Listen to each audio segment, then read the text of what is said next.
Hi everybody, it's Mrs. Duncan here. I'm going to read chapter 22 of our book, and this chapter is called The Great Flying Mouse. Me! Cried Winston. Fly! Yes, said Eduardo, as if it was a perfectly ordinary, everyday thing for a mouse to take to the skies. It'll be easy.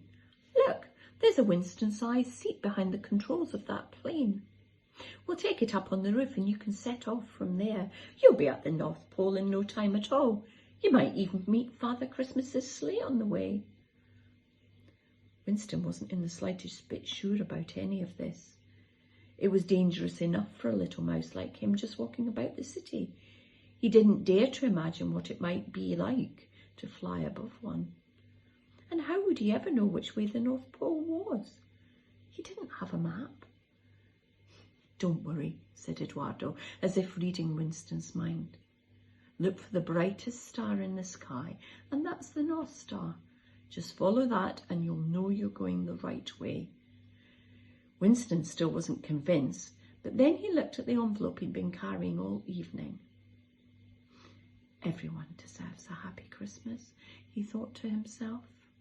He had to fly that plane to the North Pole and complete his mission, no matter how scary it was. He stuck out his chin and nodded. I'll do it, he said. Oh, bravo, hooted Edward, beaming. We haven't a moment to lose. They clambered up the model Father Christmas and, standing on his head, unhooked the toy plane from the ceiling and carefully lowered it to the ground. Right, Eduardo puffed, when they were safely back on the floor. Now we just need to get it up to the roof.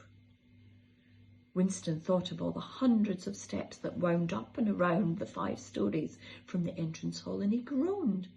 It's going to take us all night to get up the stairs with this. It's quite heavy. Oh, we're not going to take the stairs. We'll whiz up to the roof in the elevator, said Eduardo. Follow me.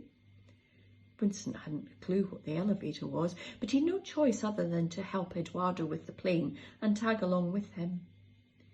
He walked as briskly as he could towards a row of shiny brass doors set in a row on a nearby wall. Potted plant pots separated them, and Eduardo scampered up one to press a neat little button set into the wall. The ground immediately began to tremble, and Winston felt afraid.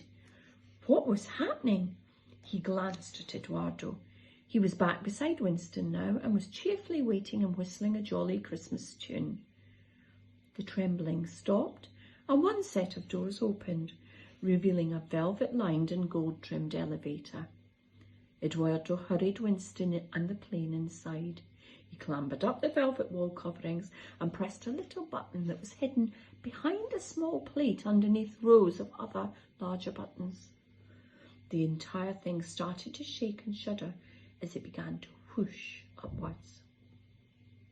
That's a secret button for getting straight to the roof, said Eduardo proudly. Only important staff like me know about it.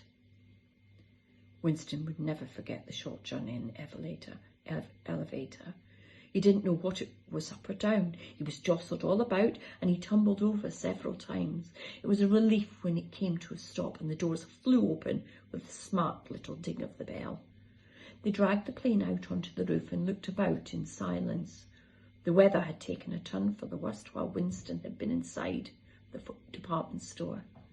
A fearful wind roared and howled, and thick curtains of snow swirled round him, making it very difficult to see. Winston gulped. His fur was prickling with nerves. If he squinted, he could just about make out the other buildings of the city stretching out all around him. He was very high up, and he could hear the traffic purring far below.